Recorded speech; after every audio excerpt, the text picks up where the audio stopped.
आज ही Doubtnut app download करें। Doubtnut पर होगा अब आपके सभी मैथ्स, केमिस्ट्री, फिजिक्स और बायोलॉजी डाउट्स का सफाया। बस अपने क्वेश्चन की फोटो खींचो, उसे क्रॉप करो और तुरंत वीडियो सोल्यूशन पाओ। Download now. यहाँ पर हमें फिल इन द ब्लैंक्स के फॉर्म में पैसेज दिया हुआ है, जिसमें हमें ब्लैंक्स फिल करने के लिए करेक्ट ऑप्शन को यहाँ पर से सिलेक्ट करना है। तो हमें दिया है कि ऑर्गेनिजम्स न्यूट्रिएंट्स को ब्रेक डाउन करने के लिए किसको यूटिलाइज करते हैं। ग्लूकोज जैसे न्यूट्रिएंट मॉलिक्यूल्स का ब्रेक डाउन के लिए लिविंग ऑर्गेनिजम्स को ऑक्सीजन की ज़रूरत पड़ती है। तभी हम कहते हैं कि ग्लूकोज की या किसी भी रेस्पिरेटरी सबस्ट्रेट की जब हम ऑक्सीडेशन करेंगे तभी हमें उसकी केमिकल बॉन्ड्स में जो एनर्जी ट्रैप्ड होगी वो यहाँ पर हमें मिल जाएगी, उसको ऑब्टेन कर लेंगे, क्योंकि एनर्जी की ज़रूरत तो सभी लाइफ प्रोसेस को कैरी आउट करने के लिए लिविंग ऑर्गेनिजम्स को होती है।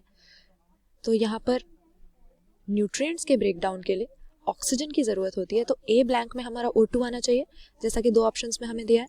फिर इसके बाद लिखा है क्या डिराइव करने के लिए ये हो रहा है, तो ये हमने देख ही लिया था कि रेस्पिरेशन की प्रोसेस हम इसको कहते हैं, जिसके बारे में ये पैसेज हमें दिया हुआ है।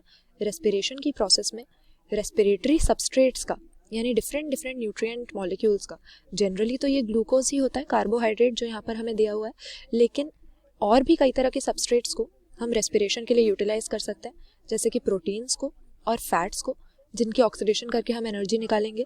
तो यहाँ पर ग्लूकोज जैसे न्यूट्रिएंट्स का जब ऑक्सीजन की हेल्प से हम ब्रेक डाउन करते हैं तो इससे एनर्जी हम डिराइव करते हैं। तो हमारा बी ब्लैंक होना चाहिए एनर्जी।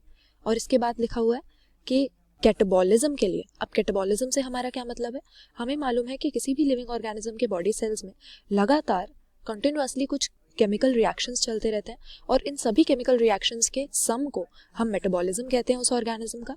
और मेटाबॉलिज्म को दो कैटेगरी में हम डिवाइड करते हैं, एक होता है हमारे पास एनाबॉलिज्म और दूसरा होता है कैटाबॉलिज्म। तो एनाबॉलिज्म में हम देखते हैं कि किसी ना किसी बायोमॉलिक्यूल की सिंथेसिस हो रही होगी, यानी बिल्डिंग ब्लॉक्स को जोड़कर, छोटे मॉलिक्यूल्स को जोड़कर हम बड़ा बायोमॉलिक्यूल बना रहे हैं, जबकि कैटाबॉलिज्म इसका उल्टा होता है।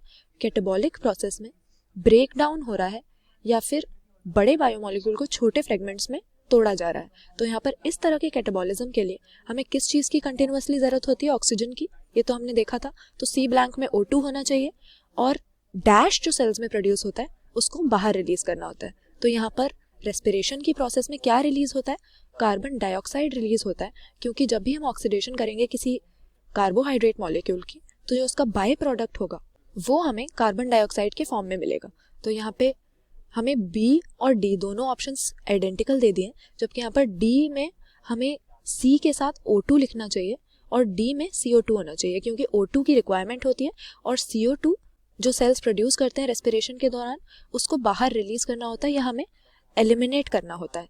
तो ऑप्शन डी यहाँ पर हम सही आंसर मार्क कर देंगे, क्योंकि इस पैसेज में हमें दिया है कि ऑर्गेनिजम्स को न्यूट्रिएंट्स का ब्रेक डाउन करने के लिए लगातार ऑक्सीजन की ज़रूरत है, O2 की, ताकि वो एनर्जी डिराइव कर सकें, और इसके दौरान कंटिन्यूअसली हमें उन्हें ऑक्सीजन प्रोवाइड करना होता है और कार्बन डाइऑक्साइड जो सेल्स में बन रहा है उसको बाहर रिलीज करना होता है। तो यहाँ पर इन ऑप्शन से करेक्टली हम इन ब्लैंक्स को फिल करके रेस्पिरेशन के बारे में इस पैसेज को कंप्लीट कर सकते हैं। क्लास 6 से 12 से लेके नीट, IIT, JEE मेंस और एडवांस के लेवल तक 10 मिलियन से ज्यादा स्टूडेंट्स का भरोसा। आज ही डाउनलोड करें डाउटनेट ऐप या व्हाट्सएप कीजिए अपने डाउट्स 8400 400 400 पर।